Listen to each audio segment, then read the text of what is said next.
শোন, এখানে জলের পাইপ বসবে জানিস, খুব ভালো করে মাটি কাটতে হবে।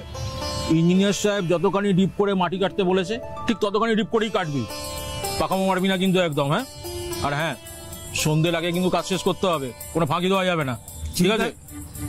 চিন্তা করবেন না বাবু, কাজ ঠিক হয়ে যাবে। ওরে বাবা, অনেক দেরি হয়ে গেছে, যাচ্ছে লেগে পড় দেরি করে যাবে।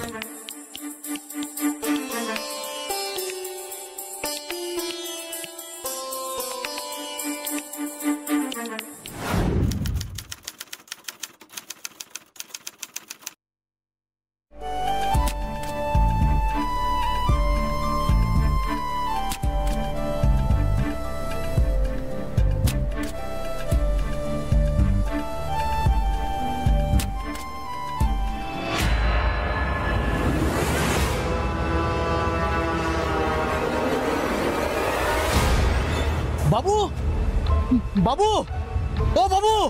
আরে কি রে, কি হলো? শিগগির আসুন একবার। কেন, কি হয়েছে? এসে একবার দেখে যান, মাটি ঘুরতে গিয়ে কি বেরিয়েছে। আবার কি বেরিয়েছে? কি গুপ্তধন না কচিবর্তী মোর? হ্যাঁ, আসুন না একবার।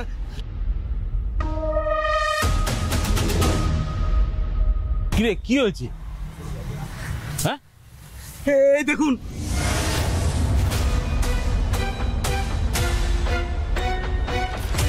কি রে, কি তো মানুষের মাথার খুলি, এটা এখানে এলো কি করে?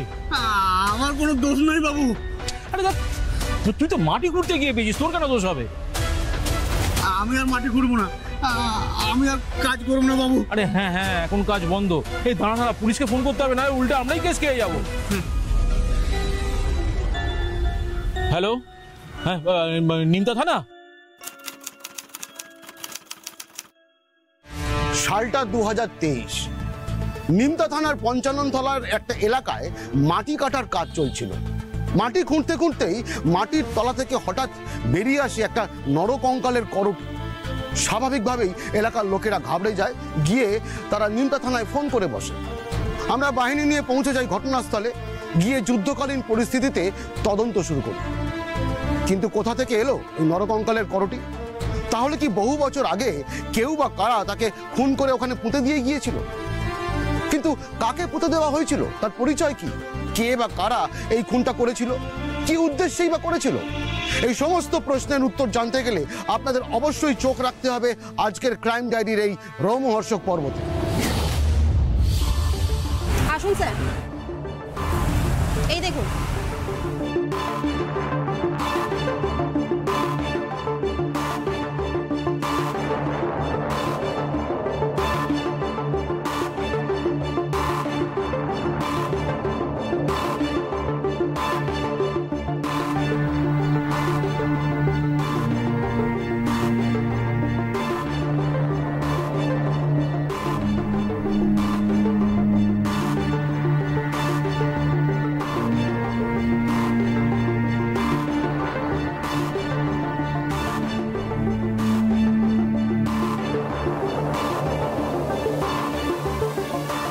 আপাত দৃষ্টিতে দেখে যেটা মনে হচ্ছে, কঙ্কালের খুলিটা বেশ কিছুদিনের পুরনো।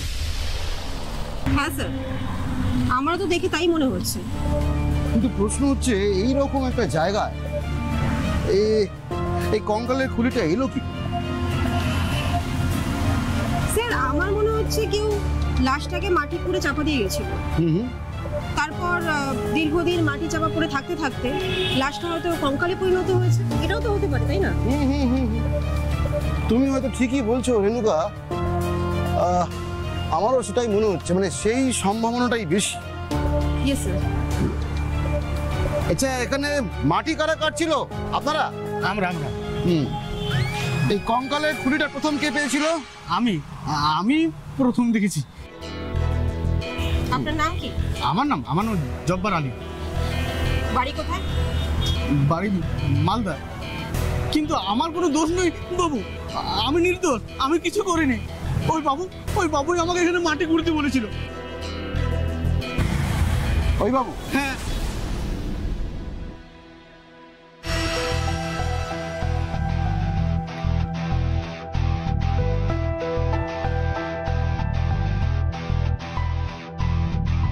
এইখানে হঠাৎ করে খোঁড়াখুড়ি করছিলেন কেন? স্যার জলের পাইপ বসবে বলে। জমিটা কার? এটা জ্ঞানেশ ঘোষের। জ্ঞানেশ ঘোষের জমি? তাহলে আপনি কে? স্যার আমি দিব্যেন্দু ঘোষাল, কন্ট্রাক্টর। আমাকে এখানকার পঞ্চায়েত থেকে মাটি কেটে পাইপ বসানোর জন্য ঠিকা দেওয়া হয়েছে। আচ্ছা বলছি, আসার সময় একটা পুকুর দেখলাম, পুকুরটা কার? ওটাও জ্ঞানেশ ঘোষের ম্যাডাম। আর এই যে পাশের পুরনো বাড়িটা? স্যার ওটাও জ্ঞানেশ ঘোষের, তবে ওনারা নতুন বাড়ি করে সর্দার পাড়ায় চলে গেছেন, আর তারপর থেকেই এটা তালা চাবি দিয়ে বন্ধ করা থাকে। জমিটা যখন জ্ঞানেশ ঘোষের, তাহলে তো উনি বলতে পারবেন যে এই কঙ্কালটা কার। ও জ্ঞানেশ বাবু ওই 1 বছর খানেক হবে, হ্যাঁ, হার্ট অ্যাটাক করে মারা গেছেন। ম্যাডাম উনি বেঁচে থাকলেও বলতে পারতেন বলে তো আমার মনে হয়। এই দাঁড়ান, বুঝলাম না, জ্ঞানেশ ঘোষ বলতে পারতেন না, সে ব্যাপারে আপনি এত শিওর হচ্ছেন কি করে? বছর 5 হলো ওনারা নতুন বাড়ি তৈরি করে চলে গেছেন, আর তারপর থেকে তো 9 মাসে 6 মাসেও ওনারা এদিকে আর আসেন না স্যার। আর পাশের এই রাস্তাটা কবে তৈরি হয়েছে? স্যার বছর 3 আগে এই রাস্তাটা তৈরি হয়েছে, আর পঞ্চায়েত থেকে আমাকেই ঠিকা দেওয়া হয়েছিল এটা বানানোর জন্য। হ্যাঁ স্যার।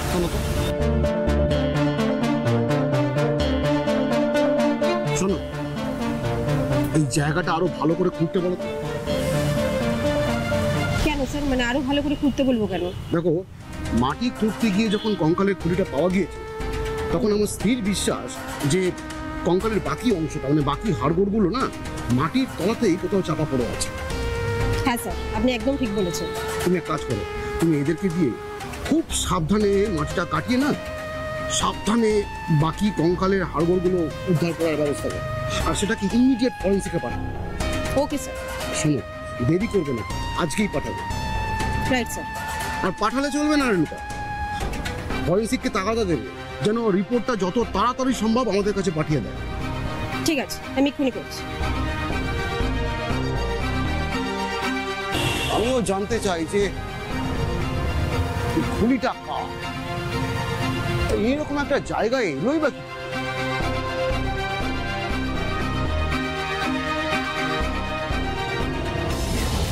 নিমতা থানার 55 তলায় মাটি কাটার কাজের সময় মাটির নিচ থেকে নরকঙ্কালের খুলি বেরিয়ে আসার ঘটনায় স্বাভাবিকভাবেই এলাকায় যথেষ্ট চাঞ্চল্যের সৃষ্টি হয়েছিল। আমরাও খুব অবাক হয়ে গিয়েছিলাম, আমরা খুব চিন্তিত ছিলাম, কারণ ঘটনাটা কোনো স্বাভাবিক ঘটনা তো নয়। আমরা পরিষ্কার বুঝতে পারছিলাম যে এই ঘটনার পেছনে রয়েছে কোনো গভীর ষড়যন্ত্র এবং রয়েছে কোনো গভীর রহস্য। তাই তড়িঘড়ি আমরা নরকঙ্কালটিকে পাঠিয়ে দিই ফরেন্সিক এক্সপার্টদের কাছে এবং অপেক্ষা করতে থাকি ফরেন্সিক রিপোর্টের জন্য। আর তারপর স্যার। কি ব্যাপারে নিকা, কিছু বলবে? হ্যাঁ স্যার, উনি এসেছেন ফরেন্সিক রিপোর্ট নিয়ে। ও হ্যালো, থ্যাংক ইউ, বসুন। Thank you, officer. This is my forensic report. কি পাওয়া গেল রিপোর্টে? Actually, আমরা কঙ্কালটা খুব ভালো করে পরীক্ষা করেছি। কঙ্কালটা 2 বছরের পুরনো। 2 বছর? বছর 5 হলো ওনারা নতুন বাড়ি তৈরি করে চলে গেছেন, আর তারপর থেকে তো 9 মাসে 6 মাসেও ওনারা এদিকে আর আসেন না স্যার। তারপর এই কঙ্কালটা একটি ফিমেল স্কেলিটনের, বয়স এই 27 বছরের মতন। আপনারা কি করে শিওর হচ্ছেন যে এটা 27 বছর বয়সী কোনো female skeleton? That's a very good question officer. Female skeleton এবং মেল স্কেলিটনের মধ্যে বিশেষ কিছু পার্থক্য থাকে। এই পার্থক্য দেখেই আমরা বুঝতে পারি কোনটা ফিমেল এবং কোনটা মেল স্কেলিটন। এই ক্ষেত্রেও এর ব্যতিক্রম হয়নি। এই যেমন ধরুন গ্ল্যাভেলা আর পেলভিক গার্ডেল, এই দুটো বৈশিষ্ট্য দেখে আমরা বুঝতে পেরেছি যে এটা একটা ফিমেল স্কেলিটন।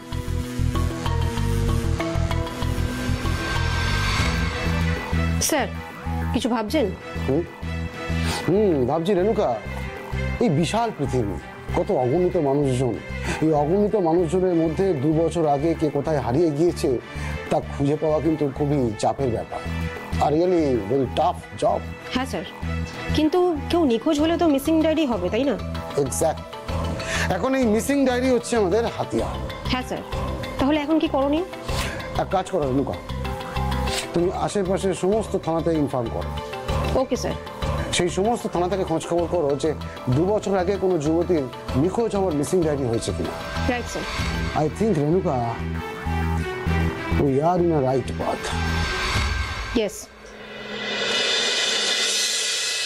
হ্যাঁ স্যার, মনমুন আমারই মেয়ে 2 বছর আগে হারিয়ে গিয়েছে। সোদপুর থানায় আমি মিসিং ডায়েরিটা করেছিলাম। কেন হঠাৎ করে হারিয়ে গেল কি করে? আমরা কিচ্ছু জানি না। হঠাৎ একদিন ও বাড়ি থেকে বেরিয়ে গেল, তারপর আর কোনোদিন বাড়ি ফিরল না।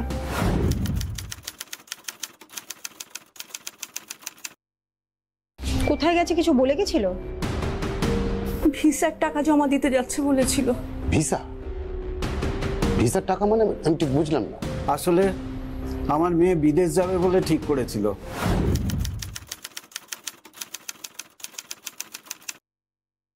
বিদেশ বলতে কোন দেশে?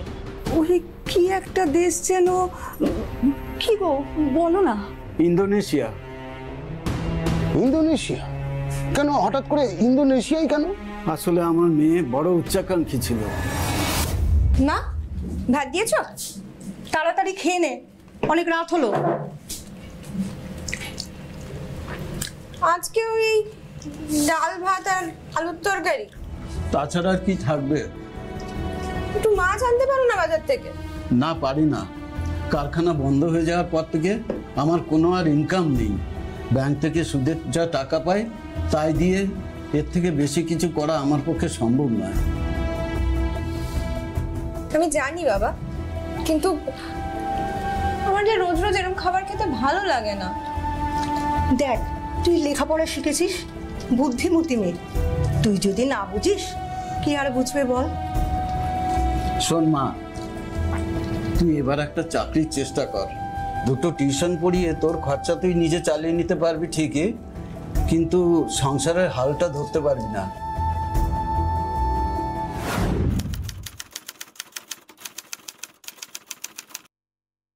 তুই যখন নিজের পায়ে দাঁড়িয়ে যাবি, আমাদের বড় উপকার হবে। সে চেষ্টা কি আমি করছি না বলে তোমরা ভাবছো? কিন্তু এখানে চাকরি পাওয়াটা খুব কঠিন। দেখি সেরকম হলে বাইরে কোথাও। বাইরে কোথাও মানে? সময় হলে তোমাদের সবটা বলবো।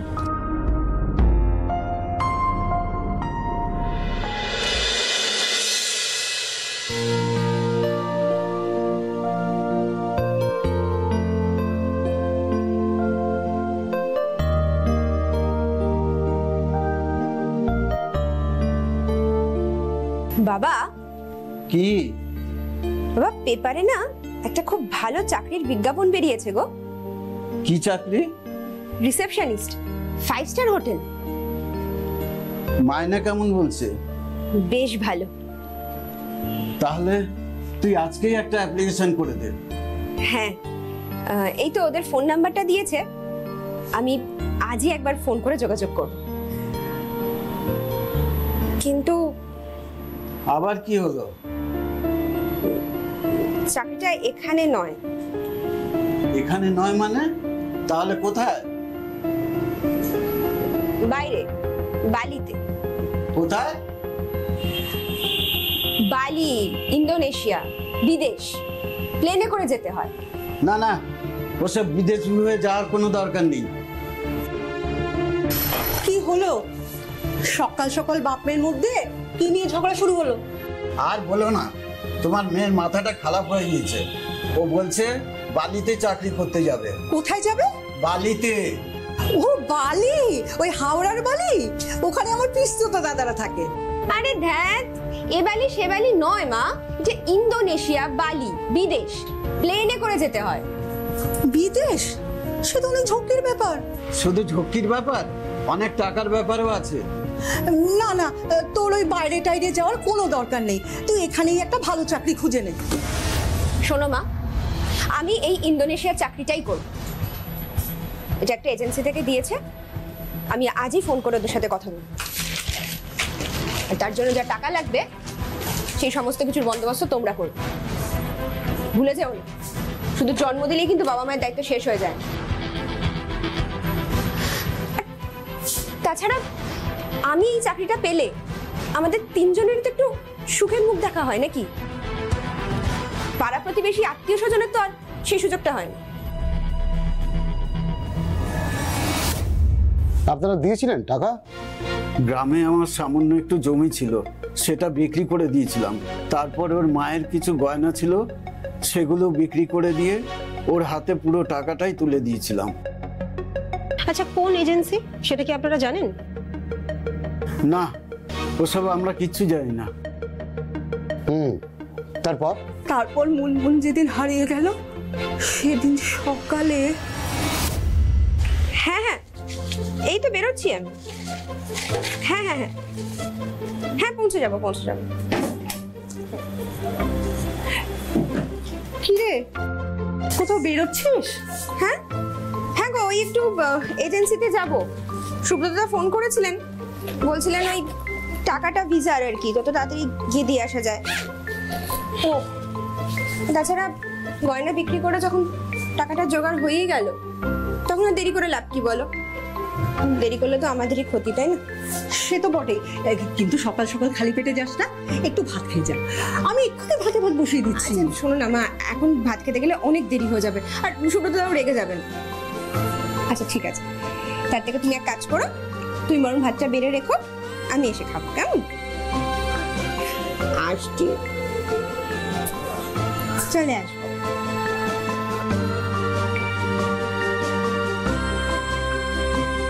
সাবধানে যাস।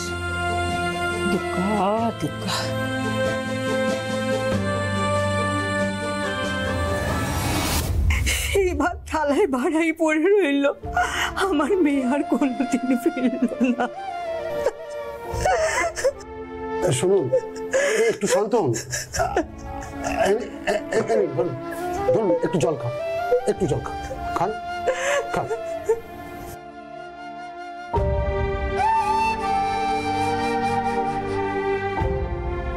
তারপর আমরা দুজনে মিলে অনেক খুঁজেছি, বাড়ি বাড়ি ঘুরেছি, থানায় গিয়েছি, মিসিং ডায়েরি করেছি, কিন্তু কোনো সুরাহা হয়নি। মেয়ে আমার রাতারাতি কর্পূরের মতো যেন উবে গেল। আচ্ছা, ওই যে আপনি বললেন আপনার মেয়েকে নাকি একজন ফোন করেছিল, সুব্রত নামে কেউ, ভিসার টাকা জমা দেওয়ার জন্য, সে আসলে কে? আমরা জানি না ম্যাডাম, আমরা কিচ্ছু জানি না। হয়তো এজেন্সিরই কোনো লোক ছিল। আমাকে একটা কথা বলুন তো, হারিয়ে যাওয়ার সময় আপনার মেয়ের বয়স কত ছিল? সে বছর মুনমুন 27-এ পা দিয়েছিল। এই কঙ্কালটা একটি ফিমেল স্কেলিটনের, বয়স এই 27 বছরের মতো। রেণুকা, ভালো করে শোনো। হ্যাঁ বলুন স্যার। তুমি ইমিডিয়েট মুনমুনের বাবা, মানে ওনার ডিএনএ স্যাম্পল নেওয়ার ব্যবস্থা করো। Okay sir. আর যদি ডিএনএ মিলে যায় তাহলে বুঝতে পারবো যে ওটা মুনমুনেরই কঙ্কাল। এসব কি বলছেন স্যার আপনি? তাহলে কি আমার মেয়ে আর বেঁচে নেই?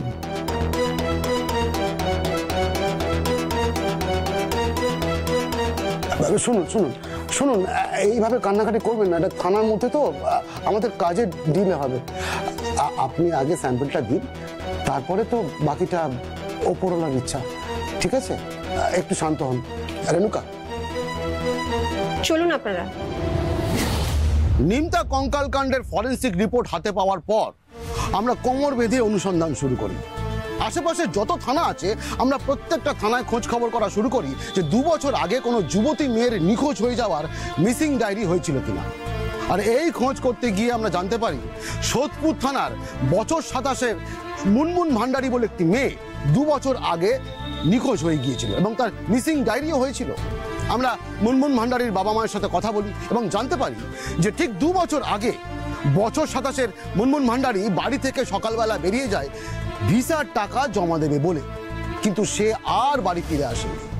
আশ্চর্যজনকভাবে মুনমুন ভান্ডারী যখন বাড়ি থেকে বেরিয়ে গিয়েছিল তখন ঠিক সময়টা 2 বছর আগে এবং কঙ্কালটার বয়সও 2 বছর। এবং এও দেখা যায় যে যখন মুনমুন ভান্ডারী বাড়ি থেকে বেরিয়ে গিয়েছিল এবং নিখোঁজ হয়ে যায় তখন তার বয়স ছিল 27 বছর এবং কঙ্কালটার বয়সও 27 বছর। তাই দেরি না করে আমরা তড়িঘড়ি মুনমুন ভান্ডারীর বাবার ডিএনএ স্যাম্পল সংগ্রহ করি এবং সেটাকে পাঠিয়ে দিই পরীক্ষার জন্য। আর তারপর হ্যাঁ স্যার, হ্যাঁ স্যার, ডাকাতি কেসটার চার্জশিট আমরা রেডি করে ফেলেছি। হ্যাঁ, না না না, নেক্সট ডেটেই আমরা কোর্টে প্রডিউস করে দেবো। হ্যাঁ স্যার, স্যার আমি নিজে আপনাকে রেগুলারলি আপডেট দিতে থাকবো। হ্যাঁ হ্যাঁ নিশ্চয়ই। ওকে স্যার, রাখি স্যার। Thank you sir. হ্যাঁ বলো, কিছু বলবে? হ্যাঁ স্যার, ডিএনএ রিপোর্টটা এসে গেছে। কোন কেসের বলো? মুনমুন ভান্ডারীর মিসিং কেসটা। ও হ্যাঁ, কি কি আছে রিপোর্ট? স্যার, কঙ্কালের ডিএনএ মুনমুনের বাবার ডিএনএর সাথে ম্যাচ করে গেছে। মাই গড। কি ভাবছেন স্যার? না ভাবছি এই খবরটা তো বাবা মাকে জানাতে হবে। আর বয়স্ক মানুষ খবরটা পেয়ে কিন্তু প্রচন্ড শক পাবে। হ্যাঁ স্যার, দুজনেই বয়স্ক। এই বয়সে জোয়ান মেয়ে মারা গেছে, যদি খবরটা পায় তাহলে মনে হয় না সহ্য করতে পারবে বলে। তুমি রেণুকা ফোন করে দিও না খবরটা ওদেরকে, বুঝলে? তাহলে তুমি নিজে যাও, বুঝলে রেণুকা? তুমি তো বাড়িতে যাও, গিয়ে সামনে দাঁড়িয়ে খবরটা জানাও। আচ্ছা স্যার। আর পুলিশ যে ওনাদের পাশে আছে সেটা ওনাদের ভালো করে বুঝিয়ে বলবে, যেন ওনারা নিজেদেরকে একা না ভাবে। নিশ্চয়ই স্যার। এনিওয়ে, ডিএনএ তো ম্যাচ করে গেল, কিন্তু এখনো অনেক কাজ বাকি পড়ে আছে রেণুকা। কি কাজ স্যার? মুনমুন ভান্ডারী যেদিন থেকে মিসিং সেদিন থেকে তোর মোবাইলটাও সুইচ অফ, তাই না? হ্যাঁ স্যার। তাহলে তোমাকে এখন খুঁজে বার করতে হবে যে মুনমুনের সাথে ফোনে কার বেশি কথা হয়। সেটা ঠিক বলেছেন, কিন্তু কিন্তু কি? বলো বলো। 2 বছর আগের কল লিস্ট কি পাবো স্যার? সেটা একটা খুবই বড় সমস্যা। তাহলে আর যদি 2 বছর আগে মুনমুনের কল লিস্ট না পাওয়া যায় তাহলে বোধহয় মুনমুনের আর সুবিচার পাওয়া হলো না। না না স্যার, এটা হতে দেওয়া যাবে না। আমি আজ থেকেই লেগে পড়বো, আপ্রাণ চেষ্টা করবো যাতে মুনমুন সুবিচার পায়। ক্যারিয়ার।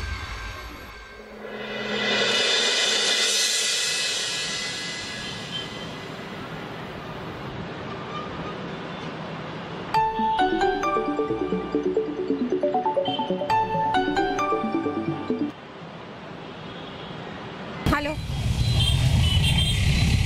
হ্যাঁ হ্যাঁ বলুন। তাই নাকি? Very good, thank you so much. হ্যাঁ হ্যাঁ, আমি একটু পরে গিয়ে কালেক্ট করে নিচ্ছি। ওকে।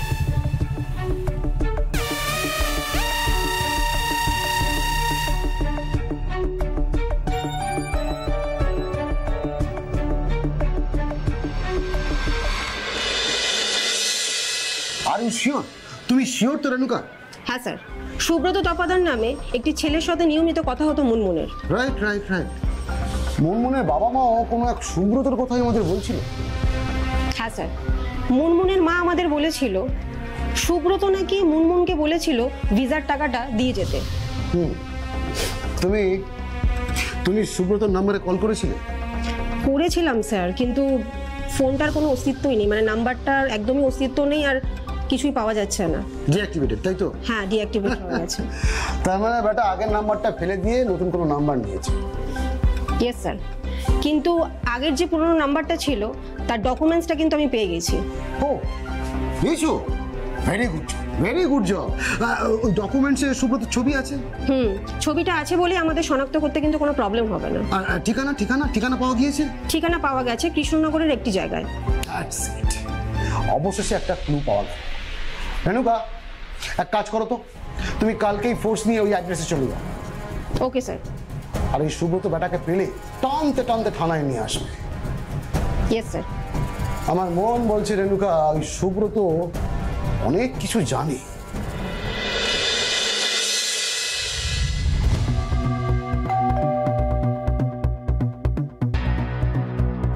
কে? আপনারা পুলিশ? কি জন্য এসেছেন?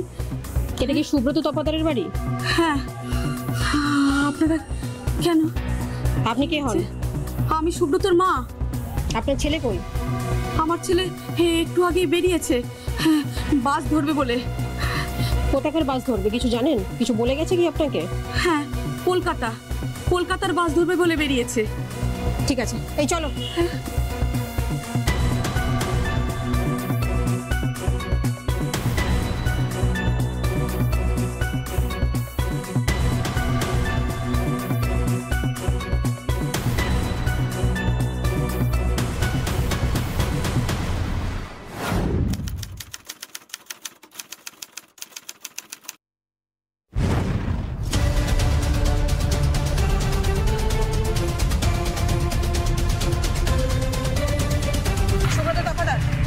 হ্যাঁ, আমি সুব্রত, মানে সুব্রত পাদার। চল কোথায়? চল চল, এনে দেখতে পারবে, গাড়িতে চলো। আরে কিন্তু কিন্তু আমি তো কিছু করিনি। আরে শুনুন ম্যাডাম, আমার কলকাতায় একটা কাজ রয়েছে, আমাকে ছেড়ে দিন ম্যাডাম।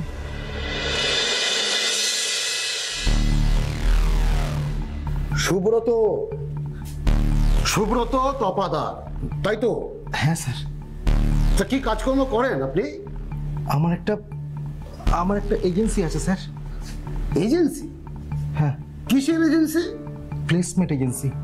Placement agency? তা কি কাজকর্ম হয় ওই প্লেসমেন্ট এজেন্সিতে? আসলে আমরা ওই চাকরি প্রার্থী ছেলে মেয়েদের চাকরি খুঁজে দিই। চাকরি প্রার্থী ছেলে মেয়েদের চাকরি খুঁজে দেন, খুব ভালো কথা। তার এগেনস্টে টাকা পয়সা নেন? আমরা স্যার ওই তার বদলে সামান্য একটা অ্যামাউন্ট চার্জ করি। সামান্য একটা অ্যামাউন্ট, খুব ভালো কথা। তারপর? কিন্তু স্যার আপনারা এইভাবে আমাকে এখানে টেনে আনলেন কেন স্যার? আমার কলকাতায় একটা জরুরি মিটিং ছিল, আপনাদের জন্য সেটা মিস হয়ে গেল, অনেক টাকা লোকসান হয়ে গেল। এই শুনলো তো, ওই লাভ লোকসানের হিসেব পরে হবে, বুঝতে পেরেছিস? তার আগে একটা কথা বলতো, মুনমুনকে চিনতিস? মুনমুন? কোন মুনমুন? মুনমুন, মুনমুন ভান্ডারী। না ম্যাডাম, ওই নামে আমি কাউকে চিনতাম না। মিথ্যে কথা বলার চেষ্টা করিস না। আমাদের কাছে মুনমুনের কল লিস্ট আছে, তোর সাথে মুনমুনের কথা হতো, বল চিনতিস কিনা? আপনারা ঠিক কি বলছেন আমি তো সেটাই বুঝতে পারছি না। মুনমুনের কল লিস্টে পরিষ্কার লেখা আছে তুই রেগুলারলি মুনমুনের সঙ্গে সারা রাত ধরে অনেকক্ষণ ধরে কথা বলতিস। বল সত্যি কথা। আসলে আমার ঠিক মনে পড়ছে না। মনে পড়ছে না? দুঘা পড়লে না সব কথা মনে পড়ে যাবে তোর। আপনারা অযথা ম্যাডাম এইভাবে হেনস্থা করছেন কেন আমাকে?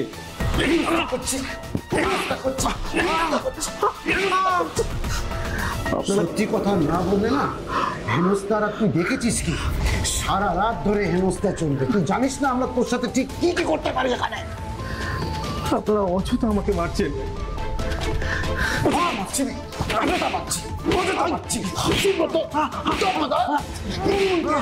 এই বল সত্যি কথা।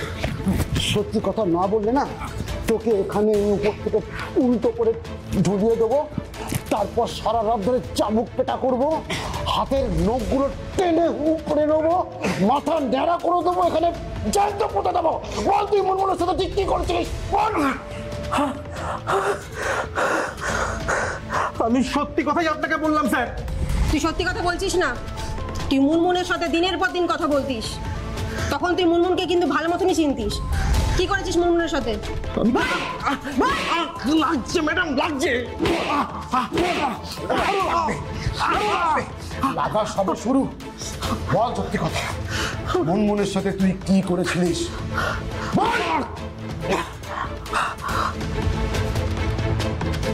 বল বল, চুপ করে থাকিস না। চুপ করে থাকলে কিন্তু তোর পিঠের সমস্ত ছাল চামড়া না উঠিয়ে নেবো, ঠিক আছে?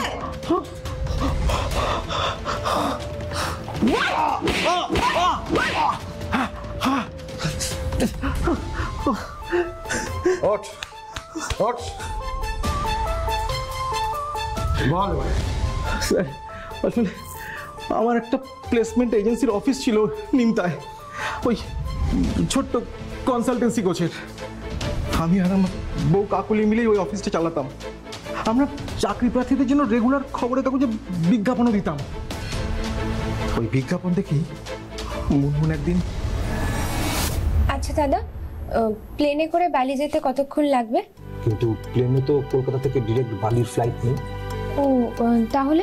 তাহলে আবার কি, দেখো দমদম এয়ারপোর্ট থেকে প্লেনে করে প্রথমে তুমি সিঙ্গাপুর নামছো, সিঙ্গাপুর এয়ারপোর্টের ট্রানজিটে কয়েক ঘন্টার অপেক্ষা, আর তারপর সিঙ্গাপুর থেকে প্লেনে করে তুমি সোজা গিয়ে বালি নামছো। সিঙ্গাপুর থেকে বালি 3 ঘন্টার পথ।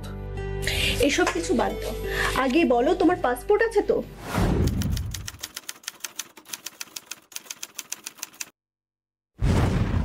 পাসপোর্ট? না, পাসপোর্ট আচ্ছা ঠিক আছে, ঠিক আছে, না থাকলে আমরা করিয়ে দেবো পাসপোর্ট, তোমার উনি চিন্তা করতে হবে না। তাহলে তো খুবই ভালো হয় দাদা। দেখো, পাসপোর্ট, ভিসা, ফ্লাইটের টিকিট যা যা লাগবে সব কিছু আমরাই করিয়ে দেবো, তুমি শুধু টাকাটা জমা করে দিও। টাকা মানে কত টাকা? সব মিলিয়ে ৭৫,০০০। তবে হ্যাঁ, আমাদের এজেন্সির ফিস কিন্তু আলাদা। তবে তুমি কিছু চিন্তা করো না, ওটা আমরা একটা কম বেশি করে নিয়ে নেবো। না মানে এতগুলো টাকা? এইটুকু মিনিমাম অ্যামাউন্ট তো লাগবেই। ওই যে তোমাকে আগে বললাম, পাসপোর্ট, ভিসা, ফ্লাইটের টিকিট, সিঙ্গাপুরে ফ্ল্যাট ভাড়া, তারপরে তোমার রেজিস্ট্রেশন ফিস, তুমিই বলো একটা খরচা আছে তো। আর সব থেকে বড় কথা, তুমি এই সব কিছুর পরিবর্তে সেখানে গিয়ে প্রত্যেক মাসে তোমার অ্যাকাউন্টে ঠিক কতগুলো টাকা করে স্যালারি ক্রেডিট হবে ভাবতে পারছো? আরে বাবা, তোমার তো লাইফ তৈরি হয়ে যাবে বোন। তারপর ভালো একটা ছেলে দেখতে বিয়ে করে ওখানে সেটেল হয়ে যাবে। একদম, ইন্দোনেশিয়ার যদি ছেলে হয় তাহলে তো কোনো কথাই নেই, পাকাপাকি ভাবে বিদেশেই সেটেল। সেরকম হলে ওখানকার নাগরিকত্ব পেয়ে যাবে তুমি। কিন্তু আবার কিন্তু কিসের? আসলে আমাকে না এই এতগুলো টাকা জোগাড় করার জন্য একটু সময় দিতে হবে। দেখো, একটা কথা বলি, তুমি যতটা দেরি করবে তত কিন্তু তোমারই ক্ষতি।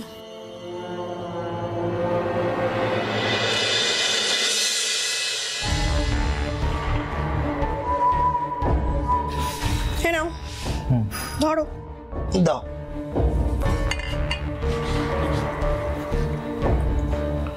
তোমার দ্বারা না কিছু হবে না, বুঝতে পারলে? কেন? তখন ওই মেয়েটাকে ৭৫,০০০ টাকার কথা বললে কেন? তা কত বলতাম? আমি হলে না ওখানে ১,৭৫ বলতাম।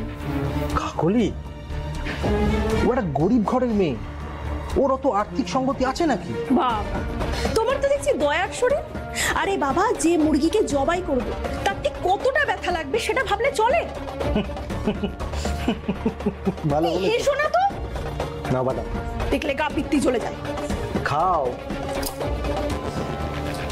আচ্ছা ঠিক আছে, এবার থেকে অফিসে যে ক্যান্ডিডেটগুলো আসবে তুমি তাদের সঙ্গে টাকার কথা বলো।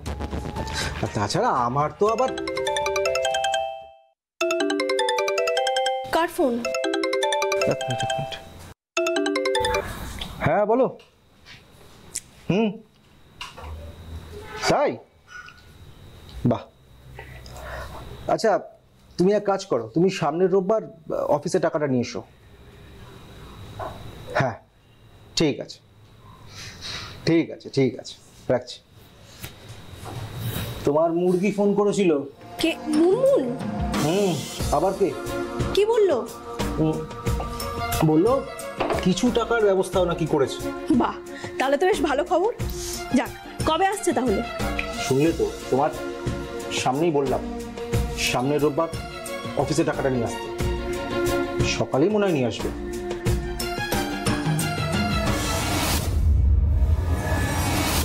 দাদা, সবটা পারলাম না, যেটুকুই পারলাম দিয়ে দিলাম। এতগুলো টাকা তুমি কোথা থেকে পেলে? তোমার বাবার ফিক্সড ডিপোজিট ভাঙলে বুঝি? না না, ওই গ্রামের বাড়িতে বাবার ছোট একটা জমি ছিল, ওটা বিক্রি করে দিয়েছেন। কিন্তু এখানে তো সব টাকাটা নেই, সেটা কবে দেবে? দিয়ে দেব। কবে? দেখি, ওই এবার হয়তো মায়ের যেটুকু গয়না আছে সেটাই বিক্রি করতে হবে। দেখো বোন, তোমার পাসপোর্টের ভেরিফিকেশন হয়ে গেলেই কিন্তু পাসপোর্ট হাতে চলে আসবে, কিন্তু বাকি টাকাটা না দিলে তোমার ভিসা হবে না। আর ভিসা না হলে তুমি ইন্দোনেশিয়া যেতেও পারবে না। আমি বুঝতে পারছি। শুধু বুঝলেই হবে না মুনমুন, বুঝতেই যখন পারছো তখন বাবা মার ওপর প্রেশার ক্রিয়েট করো, ওদের চাপ দাও, ওদেরকে বোঝাও জীবনে কত বড় সুযোগ তুমি পেয়েছো, বুঝলে? তার মানে সুব্রত, মুনমুন তোকে প্রথম কিস্তির টাকাটা দিয়ে দিয়েছিল, তাই তো? হ্যাঁ স্যার, প্রথম কিস্তির টাকাটা আমি পেয়ে গেছিলাম স্যার। আর বাকি টাকাটা? বাকি টাকাটা নিয়েই স্যার খুব সমস্যা হচ্ছিল। সমস্যা? কিসের সমস্যা? আসলে ম্যাডাম, আমরা না এই ক্ষেত্রে বিশেষ ধার বাকিতে খেলি না, কারণ একবার ক্যান্ডিডেট বিদেশ চলে গেলে আর টাকা আদায় করা সম্ভব হয় না আমাদের পক্ষে, সে তখন হাতের নাগালের বাইরে চলে যায়। কিন্তু কিন্তু মুনমুনের ক্ষেত্রে ব্যাপারটা ছিল অন্যরকম। ও এতটা দরিদ্র ছিল যে ওই দিচ্ছি দেব করতে করতে প্রায় 1 মাস কেটে গেছিল। তারপর আজকে একটা গোটা মাস হয়ে গেল মেয়েটার টিকিট দেখা নেই। পাসপোর্টটা তো দিব্যি পেয়ে গেছে।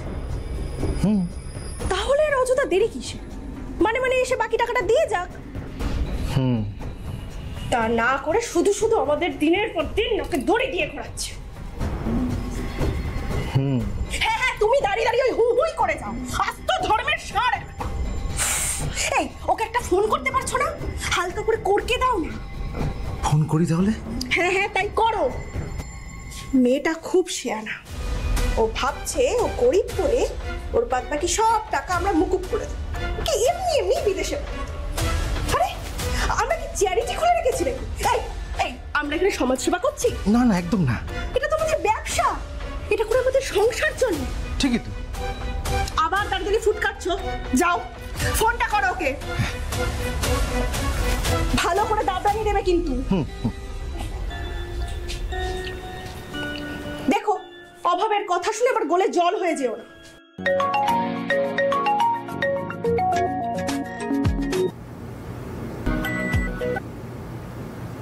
হ্যাঁ সুব্রত দা, বলো। তুমি কোথায়? এই তো বাড়িতেই। বাকি টাকাটা কবে দিচ্ছ তুমি? টাকার জোগাড় হয়ে গেছে দাদা।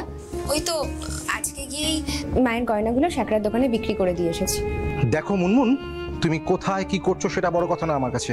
আর বাকি টাকাটা নিয়ে তুমি অফিস কখন আসছো সেটা দরকার আমার। আমি যাব, আমি কালকে সকালেই যাব। রাগ করো না প্লিজ।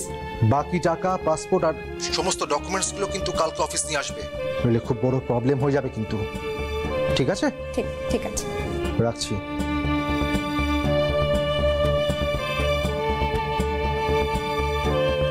কি বললো?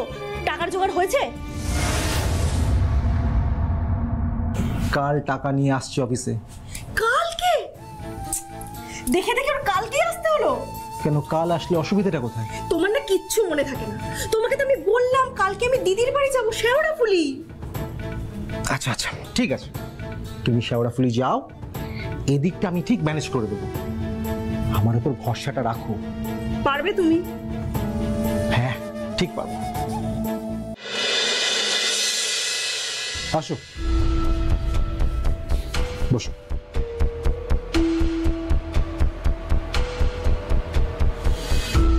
দাদা,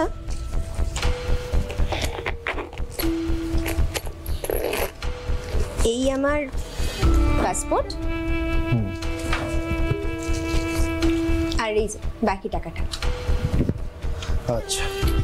আচ্ছা সুব্রত দা, এবার আমায় বলো তো আমাকে ভিসার জন্য কবে যেতে হচ্ছে? বাকি টাকাটা দিয়ে দিবি। বাকি টাকা? তোমরা তো আমার কাছে ৭৫,০০০ টাকার কথা বলেছিলে। দুটো কিস্তিতে তাই দিলাম। আরো 1 লাখ টাকা তুমি আমায় দেবে। 1 লাখ? কই, আগে বলনি তো? আগে বলিনি, এখন বলছি।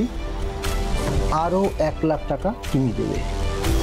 না, আমি আর এতগুলো টাকা তোমায় দিতে পারবো না গো। তাহলে তোমার ইন্দোনেশিয়া যাওয়া ক্যান্সেল। ঠিক আছে, তাহলে বরং তুমি আমার পুরো টাকাটা আর আমার পাসপোর্টটা আমায় ফেরত দিয়ে দাও। সেটা তো সম্ভব নয় মুনমুন। যতক্ষণ না তুমি 1 লাখ টাকা দিচ্ছ, তোমার পাসপোর্ট আমার হেফাজতেই থাকবে। তুমি আমার পাসপোর্ট আর আমার পুরো টাকা আমায় ফেরত দেবে কিনা? আমার যা বলার আমি বলে দিয়েছি মুনমুন। আর আমার বাংলা ভাষা বুঝতে যদি তোমার অসুবিধে হয় সেটা তোমার প্রবলেম, আমার না। বেশ, ঠিক আছে, আমি পুলিশের কাছেই যাচ্ছি। দাঁড়াও।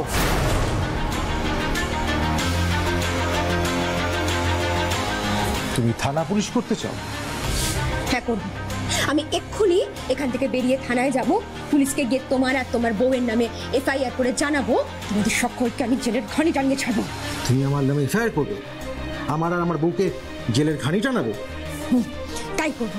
আর তার সাথে পুলিশকে এটাও জানাবো যে তুমি আমাকে বিদেশে পাঠানোর নাম করে দিনের পর দিন হোটেলে নিয়ে গিয়ে ভোগ করেছো। তবে রে সালিশ, হ্যাঁ তবে রে, হ্যাঁ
সেদিন রাত্রে আমার বউ বাড়ি ফেরেনি, আর সেই সুযোগে মুনমুনের লাশটাকে টানতে টানতে ওই জ্ঞানেশ ঘোষের বাগানে গিয়ে পুঁতে দিয়ে আসি। তার আগে তার গলার চেন, হাতের আংটিগুলো সব সব খুলে নি, আর ওর মোবাইলটা সুইচ অফ করে জ্ঞানেশ ঘোষের পুকুরে ফেলে দিয়ে আসি। তোর বউকে বলেছিলিস তোর এই জঘন্য পাপের কথাটা? না স্যার, কাকলি এই বিষয়ে কিচ্ছু জানে না, কিচ্ছু না। এই যা করার সব আমি করেছি। কাকলি পুরোপুরি নির্দোষ স্যার। সুব্রত, একটা গরিব ঘরের মেয়ের অসহায়তার সুযোগ নিয়ে তুই আর তোর বউ কাকুলি ওই মেয়েটার সাথে যা করেছিস না, তোদের ঈশ্বর কোনোদিন ক্ষমা করবে না। আর ওই মেয়েটাকে খুন করে তুই যে জঘন্য অপরাধটা করেছিস, আইনের চোখে তা একটা দণ্ডনীয় অপরাধ। আমি নিজে আদালতে গিয়ে দাঁড়াবো, তোর যাতে কঠোর থেকে কঠোরতম শাস্তি হয় তার জন্য আমি জাজকে বলবো। তুই থাকিস, তোকে আমার হাত থেকে, আইনের হাত থেকে কেউ বাঁচাতে পারবে না।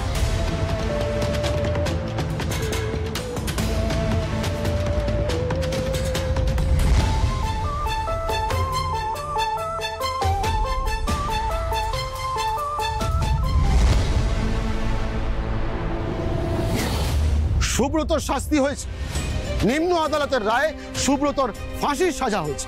কিন্তু একটা কথা মুনমুন ভান্ডারী কিন্তু তার বাবা মাকে ঠিকই বলেছিল যে শুধুমাত্র জন্ম দিলেই বাবা মায়ের কর্তব্য শেষ হয়ে যায় না, তাদের খোঁজ খবর রাখতে হয়, তাদের সন্তান কোথায় যাচ্ছে, কি করছে, কাদের সাথে মিশছে, এই সমস্ত ব্যাপারে অবগত থাকতে হয়। তবেই তাদের সন্তান সুরক্ষিত থাকবে, তবেই আপনাদের সন্তানও সুরক্ষিত থাকবে এবং মুনমুন ভান্ডারীর মতো ঘটনা কম ঘটবে।